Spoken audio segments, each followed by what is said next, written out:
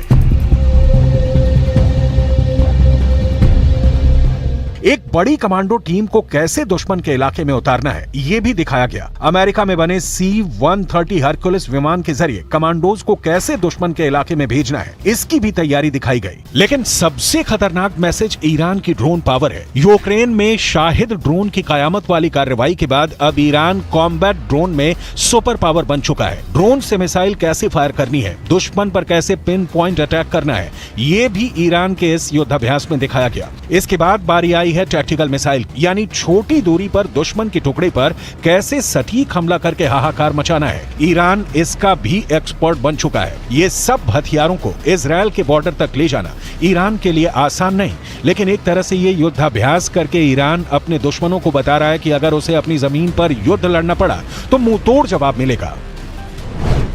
वैसे ईरान बार बार कह चुका है कि गाजा में इजराइल का ग्राउंड ऑपरेशन हुआ तो इसका मतलब युद्ध होगा और तब उसे रोकने वाली कोई ताकत नहीं बचेगी। जमीन नुक्ते कुव्वत फिलिस्तीनी हास्ट, अगर बियायन तबदील ख़वाहंद।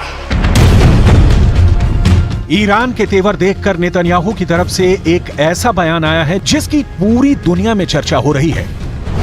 नेतन्याहू ने कहा है कि 7 अक्टूबर को हुए हमास के हमले के पीछे ईरान है। इस बारे में वो पुख्ता तौर पर नहीं कह सकते। देखा जाए तो एक तरह से नेतन्याहू ने ईरान को क्लीन चिट दे दी है।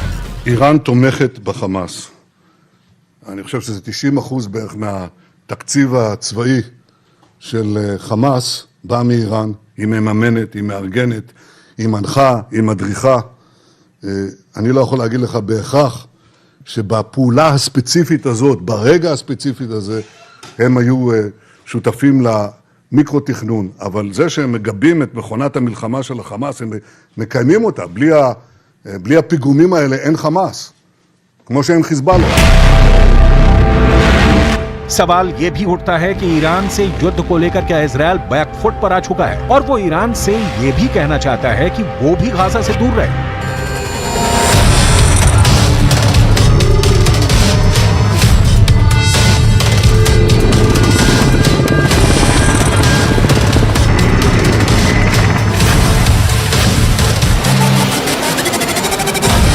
और अब ईरान भी अपनी जनता को खुश करने के लिए इजराइल के खिलाफ सिर्फ बयानबाजी पर फोकस कर रहा है। साथ में वो युद्धाभ्यास के वीडियो भी जारी करके बताना चाहता है कि ऑल इज वेल। ऐसे में सवाल है कि जब ईरान के लिए ये हथियार इजराइल के बॉर्डर तक पहुंचाना आसान नहीं तो फिर गाजा को कौन बचाएगा?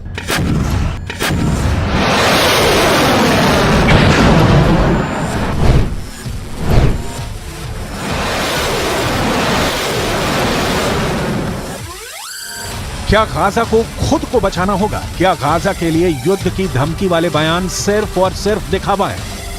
ये सवाल इसलिए क्योंकि इजराइल की सेना ने रात के दौरान चलाए गए ऑपरेशन के दौरान गाजा में कार्रवाई की है। हालांकि उसे शुरुआती झटकों के बाद समझ में आ गया कि गाजा में टिक कर ऑपरेशन करना उसके लिए आसान नहीं होगा। ये गाजा की तरफ बढ़ती इजराइल के सैन्य काफिले का वीडियो है जो 7 अक्टूबर का बताया जा रहा है। तब हमास की एक एंटी टैंक मिसाइल ने इजराइल की पैंथर बख्तरबंद गाड़ी को टारगेट किया था। इस धमाके का क्या असर हुआ इसकी रिपोर्ट नहीं मिली, लेकिन पैंथर बख्तरबंद गाड़ी में 12 से 14 सैनिक सवार किए जाते हैं।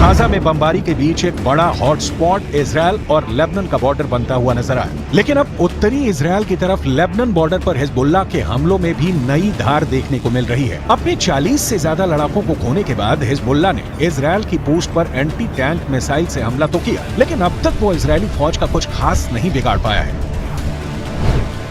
इसलिए सवाल यहाँ भी उठता है कि क्या गाजा पर इजराइल के ग्राउंड ऑपरेशन को लेकर हिजबुल्लाह के तेवर भी ठंडे पड़ गए? इन सब कयासों और सवालों के बीच हिजबुल्लाह ने एक बहुत ही छोटा सा वीडियो जारी किया है जिसमें हिजबुल्लाह के महासचिव हसन नसरुल्लाह को जाते हुए पीछे से दिखाया गया है। सामने हिजबुल्लाह का झंडा लगा है। इस 12 सेकंड के वीडियो को फिर देखिए, क्योंकि कहा जा रहा है कि हिजबुल्लाह ने इस वीडियो के जरिए इजराइल पर बड़े हमले की तरफ इशारा कर दिया है।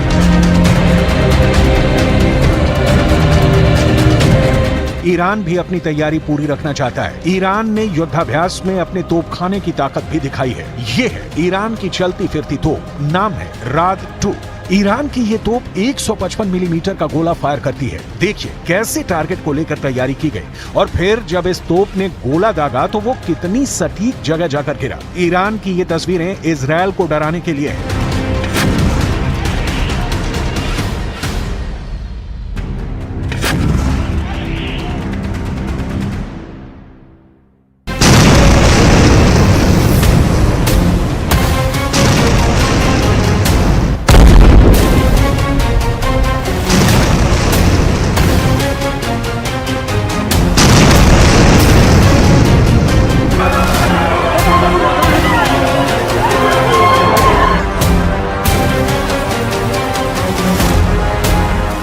क्योंकि गाजा में बड़ी तबाही हो रही है।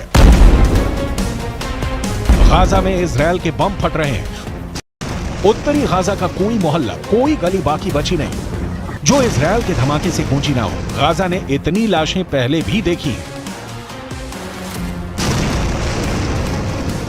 लेकिन इस बार तबाही का मंजर और ज्यादा खतरनाक नजर आ रहा है। पूरे गाजा में इस वक्त बारूद फैला हुआ है।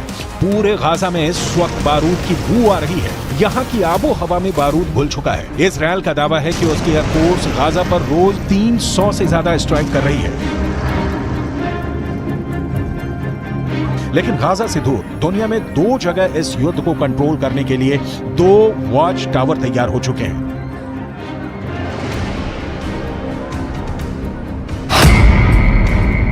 एक है भूमध्य सागर, जहां अमेरिका ने समुद्री बेड़े तैयार कर दिए हैं, तो दूसरा है फारस के खाड़ी, जहां चीन ने अपने 6 जंगी जहाज तैनात कर दिए हैं। एक तरफ अमेरिका इजरायल को बचाने पहुंच गया है, तो दूसरी तरफ चीन की तैनाती बताती है कि उसने ईरान को सुरक्षित रखने के लिए अपनी मसल पावर दिखानी शुरू कर दी है। चीन की नौसेना अभी तक दक्षिण चीन सागर में अपनी ताकत दिखाती आई है, लेकिन इस बार फारस की खाड़ी में चीन के 6 जंगी जहाजों का पहुंचना बताता है कि गाजा और फिलिस्तीन का युद्ध अब दुनिया की सबसे बड़ी टक्कर में बदल सकता है। चीन की मौजूदगी भी ईरान का हौसला बढ़ा रही है।